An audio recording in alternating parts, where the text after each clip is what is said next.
Nos destaques do Panorama de hoje, eu te conto que o dia foi de muita emoção na CPI por causa de depoimentos de pessoas que perderam parentes para a Covid-19. Estado de São Paulo antecipa intervalo entre as doses da Pfizer.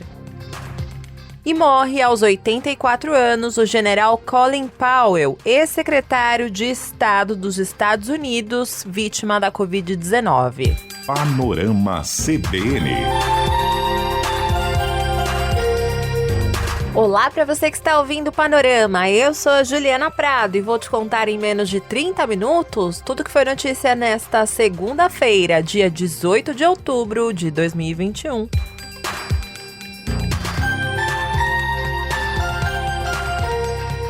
E aí, tudo bem com você? Como é que foi o seu final de semana? Eu espero que você tenha conseguido descansar um pouco, porque essa semana já começa bem pesada. E eu tô falando isso porque hoje teve sessão da CPI da Covid e foi especial, mas ao mesmo tempo foi muito impactante. Os senadores ouviram pessoas que perderam parentes para a Covid-19. E antes de dar todos os detalhes, eu já aviso que se você também perdeu alguém para a Covid, você pode pular essa parte para não te dar gatilho, tá bom? E depois você volta. E por que eu tô falando isso? Porque os depoimentos foram realmente impactantes e serviram para furar a bolha de quem despreza a violência do vírus. Porque mais de 600 mil pessoas morreram e ainda morrem por essa doença, e isso não pode ser em vão e também não pode ser esquecido. E traduzindo melhor para você como é que foi a sessão de hoje, os números dos mortos que aparecem sempre nas placas que ficam na frente dos senadores durante a CPI acabaram se concretizando em histórias na frente dos parlamentares da CPI. E eu separei para você alguns trechos dos depoimentos para você, começando pela estudante Giovana Gomes Mendes da Silva, de 19 anos. Infelizmente, ela perdeu o pai e a mãe em um intervalo de 14 dias. E com isso, ela precisou ficar com a guarda da irmã de 11 anos. Quando meus pais faleceram, a gente perdeu as pessoas que a gente mais amava. E eu, vi que eu precisava da minha irmã e ela precisava de mim. Eu me apoiei nela e ela se apoiou em mim. Então, desculpa. A partir daí eu pensei que eu não poderia mais ficar sem ela, assim como para ela não poderia ficar sem mim. Então eu decidi que eu precisava mesmo ficar com a guarda dela, porque eu queria ter garantia de que ela estaria comigo o tempo todo, e ela também queria estar comigo o tempo todo. Giovana contou também para os senadores que ela e a irmã têm se mantido com a ajuda de familiares e amigos. E ela fez um alerta importante. Ela falou que, assim como elas, os órfãos da Covid precisam de ajuda emocional e financeira. E depois desse depoimento, os senadores se comprometeram com um projeto de lei para que os órfãos da Covid recebam uma pensão até os 21 anos. Outra que foi ouvida pelos senadores foi Kátia Castilho dos Santos. Ela perdeu os pais para a Covid e acompanhou a mãe em uma unidade da Prevent Senior. E ela pedia para mim: filha, tô com sede, eu quero água. E aí a enfermeira falou que a situação dela estava bem complicada. E eu peguei uma gaze e molhei a boca dela para aliviar um pouco a sede dela. Por isso que eu falo que quando a gente vê um presidente da República imitando uma pessoa com falta de ar, isso para nós é muito doloroso. Se ele tivesse ideia do mal que ele faz para a nação, além de todo o mal que ele já fez, ele não faria isso. Outro que foi ouvido foi Márcio Antônio do Nascimento Silva. Ele perdeu o filho Hugo do Nascimento Silva, de apenas 25 anos.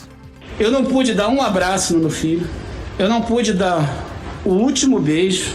Eu cheguei a levar uma roupa para vesti-lo. Eu não consegui fazer nenhum ato simbólico, nenhum dos atos simbólicos. Eu tive que ficar parado 3 horas na porta do cemitério, ou 4, olhando um carro, sabendo que meu filho estava ali dentro para ser enterrado. Entendeu? Então a minha dor não é mimimi. Não é. Dói pra caramba mesmo. Dói, entendeu? Então não aceito que ninguém aceite isso como normal. Não é normal. A ONG Rio de Paz estendeu na semana passada 600 lenços brancos em frente ao Congresso Nacional em homenagem às mais de 600 mil vítimas da Covid. E em nome dos familiares, Márcio entregou aos senadores um dos lenços. Bom, durante a CPI também houve uma série de críticas ao comportamento do presidente Jair Bolsonaro durante a pandemia. E também teve declarações favoráveis à vacinação e, além de tudo isso, eles cobraram justiça.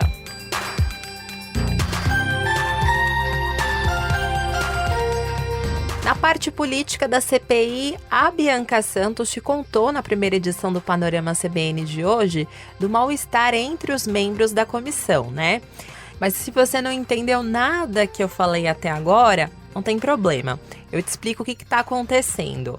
Os senadores dizem que existia um acordo para que eles conversassem sobre o relatório final da CPI, que foi escrito pelo senador Renan Calheiros, antes da leitura que iria acontecer amanhã. Mas eles foram pegos de surpresa com as informações que foram repassadas para a imprensa. Como eu contei para você na sexta-feira, o senador Renan Calheiros adiantou alguns pontos do relatório em entrevista ao Jornal da CBN. E ele tinha até dito que o presidente Jair Bolsonaro seria indiciado por 11 crimes cometidos durante a pandemia. Mas nem todos esses crimes são consenso entre os senadores. E foi aí que deu a confusão entre eles. E em meio ao racha, a leitura acabou sendo adiada para quarta-feira e a votação para a semana seguinte.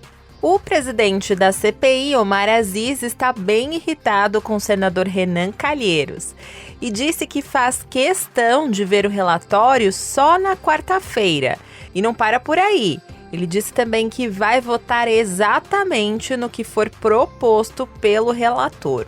Só que nos bastidores, segundo a nossa reportagem apurou, a avaliação é de que o vazamento criou uma sinuca de bico, porque qualquer coisa que os outros senadores quiserem tirar ou acrescentar ao relatório vai pesar contra eles.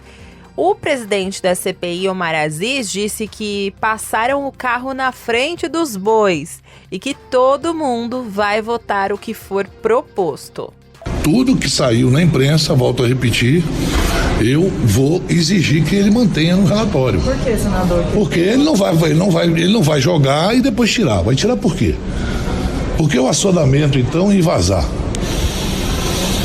Não há racha. O objetivo é o mesmo. Há divergência de encaminhamento. E aí eu tenho o direito de não ter gostado disso. Até porque o mesmo trabalho que ele teve, eu tive durante 6 meses. Todos trabalhamos juntos para construir um relatório. Então não existe nem vontade mais de ter acesso ao documento antes de discuti-lo? Nem zero. Eu estou esperando eu vou ter acesso daqui a 2 dias, para que eu vou me afobar?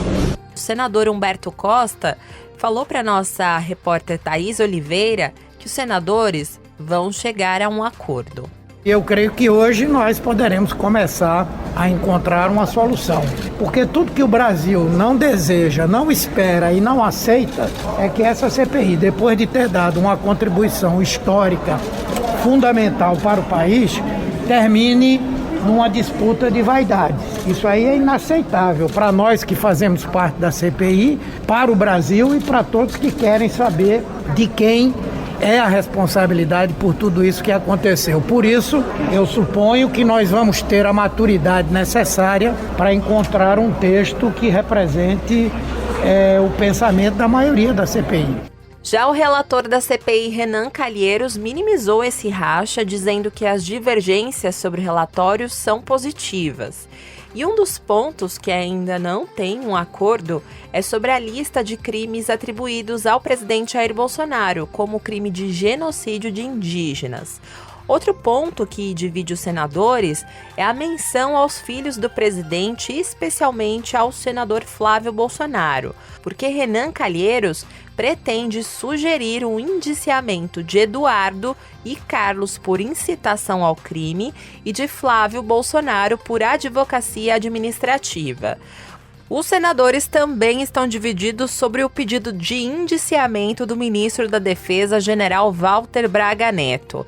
Renan Calheiros disse que não dá para deixar Braga Neto de fora. Braga Neto foi o coordenador do Comitê de Enfrentamento à Crise. Como é que nós vamos indiciar, recomendar a continuidade da investigação de outros integrantes desse comitê e deixamos fora o coordenador? Outra coisa, nós não estamos julgando. Isso equivale no processo criminal brasileiro a um inquérito policial. Isso vai para a justiça aprofundar a investigação. Se há indício, né, se há caso igual, não há como você não indicar essas pessoas igualmente. Já o presidente da CPI, Randolfo Rodrigues, também minimizou as divergências do grupo e disse que vai sugerir ao relator a inclusão do ministro da Economia, Paulo Guedes, por crime contra a ordem sanitária e a saúde pública. O próprio relator Renan disse que é um trabalho conjunto. Temos outras contribuições. Tem um texto do senador Alessandro que traz, inclusive, novos indiciados que não estão no texto do senador Renan, que é o caso, por exemplo, do ministro Paulo Guedes. Pode ser que tenhamos, inclusive, mais tipos penais do que os 11. Só para você ter uma dimensão, esse relatório já tem mais de 60 nomes na lista para sugestão de indiciamento. E o parecer de Renan Calheiros tem mais de 1.200 páginas e está dividido em 5 capítulos.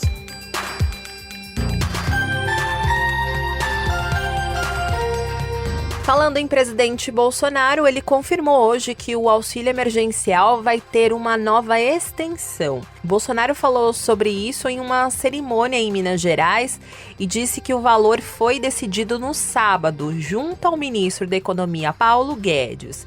Mas ele não divulgou de quanto será e nem de que forma vai ser feita essa prorrogação. A expectativa de Bolsonaro é que tudo seja resolvido ainda nesta semana. Se Deus quiser, nós resolveremos essa semana a extensão do auxílio emergencial. Como devemos resolver também a semana a questão do preço do diesel. As soluções não são fáceis, mas nós temos a obrigação de mostrar a origem do problema e como resolvê-lo. A questão do auxílio emergencial, que está batido o martelo no seu valor, juntamente com o Paulo Guedes no dia de sábado último, juntamente com o João Roma, ministro que está do meu lado, o Nick Lorenzoni, o Pedro da Caixa, entre outros, é um valor para dar dignidade a esses necessitados. Ao mencionar o diesel, Bolsonaro fez referência às ameaças da greve de caminhoneiros que foram feitas por entidades nacionais de trabalhadores vinculados ao setor de transporte de cargas.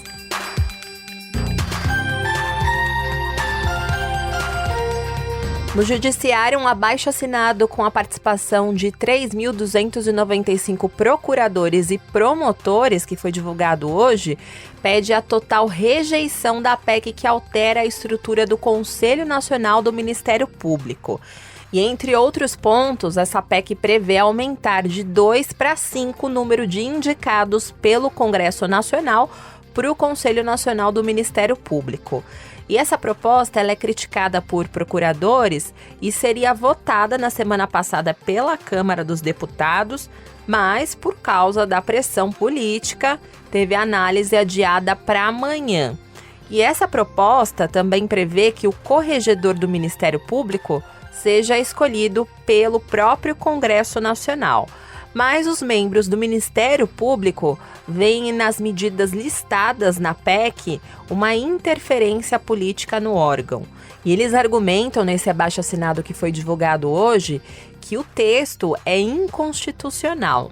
E no fim do documento, eles pedem que a Câmara rejeite essa PEC na íntegra.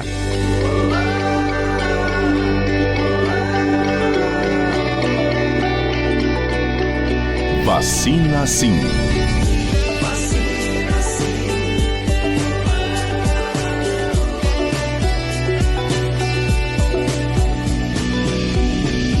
No Vacina Sim de hoje, uma informação importante para você que é de São Paulo.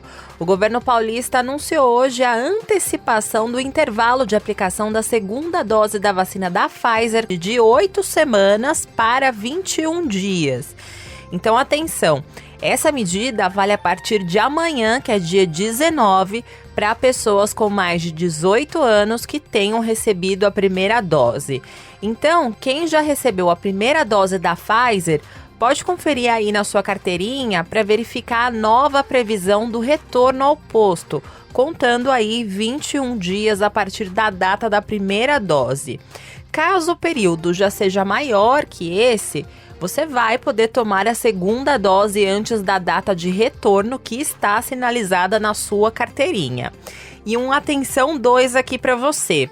A vacinação para os adolescentes segue com intervalo de 8 semanas.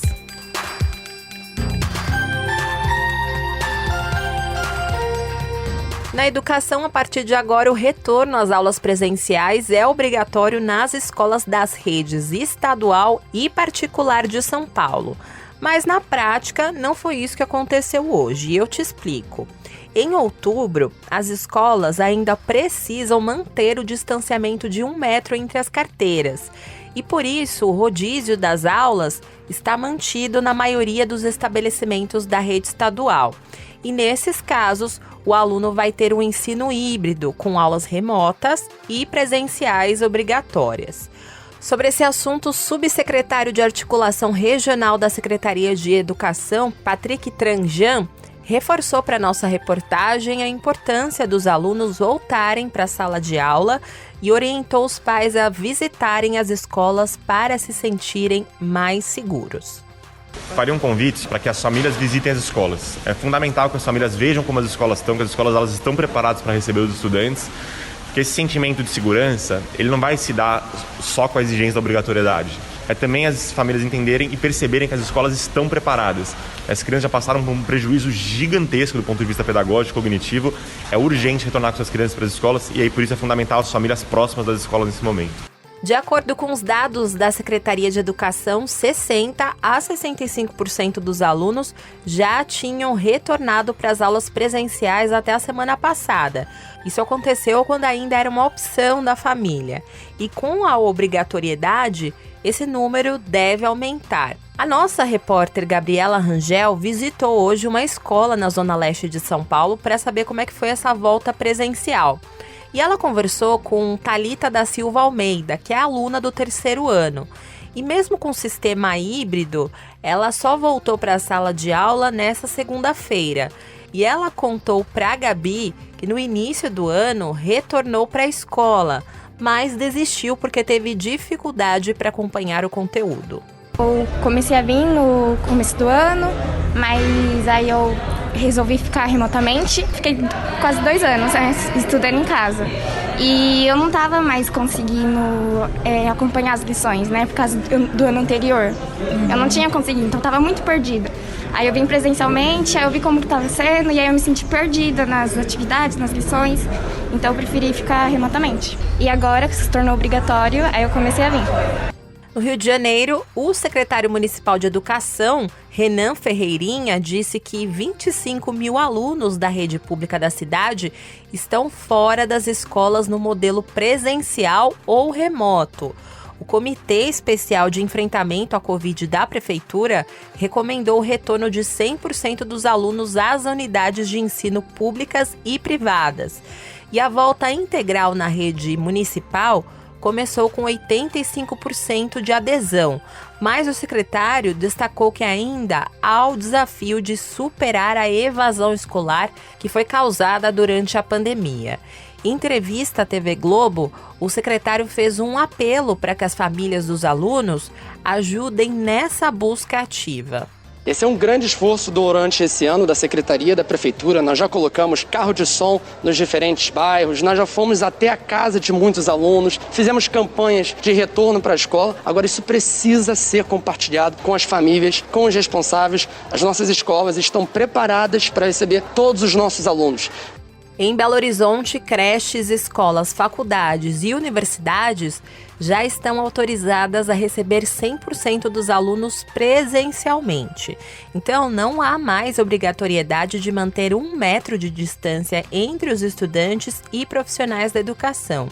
E essa medida passou a valer hoje após a flexibilização das regras pela Prefeitura de BH. Já na rede estadual, o governo de Minas também já permitiu o retorno de 100% dos alunos às aulas presenciais no estado. Além disso, Minas Gerais estuda a possibilidade de retirar o distanciamento de 90 centímetros entre os alunos.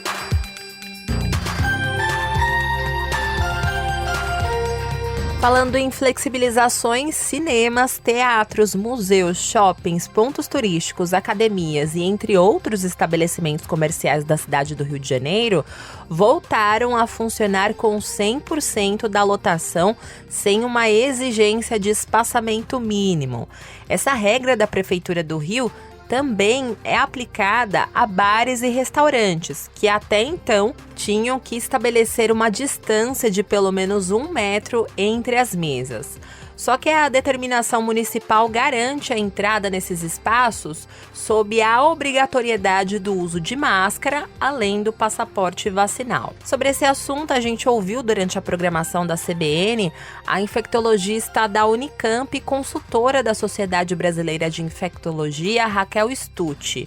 E ela ponderou que o momento ainda é de cautela e há necessidade de manter os cuidados sanitários. O uso de máscaras, ele é obrigatório e sempre que estiver num ambiente fechado, sem ventilação natural, como acontece nos cinemas e nos teatros, que procure, que evite conversar nestes locais. E nesse contexto de lotação máxima dos espaços, o correto é que o passaporte de vacinação seja exigido para todos. A nova flexibilização que libera a lotação máxima manteve restrições para alguns setores. A abertura de boates, danceterias e salões de dança continua proibida até que 65% da população tenha completado a imunização contra a Covid. A previsão da Prefeitura é que o percentual seja alcançado até a próxima semana, quando o uso de máscara na rua vai ser dispensado. Isso foi o que disse o secretário municipal de saúde, Daniel Sorans. A nossa expectativa é que aconteça na próxima terça-feira, não amanhã, daqui a uma semana. Na próxima terça-feira isso já deve acontecer. É a segunda etapa do nosso processo de reabertura, quando a gente vai poder liberar máscaras em locais abertos. Qualquer mudança de tendência, qualquer nova variante, a Secretaria vai estar muito atenta para, de fato, retomar aí as medidas protetivas se for necessário. Mas chegamos na 8ª semana de redução do número de casos. E isso vai dando cada vez mais segurança para a gente tomar essas atitudes.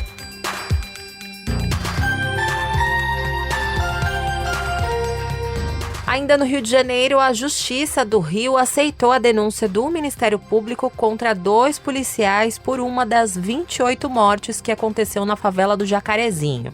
Eu vou relembrar para você essa história. Esse caso aconteceu durante uma operação da Polícia Civil em maio e é considerada a mais letal da história do estado.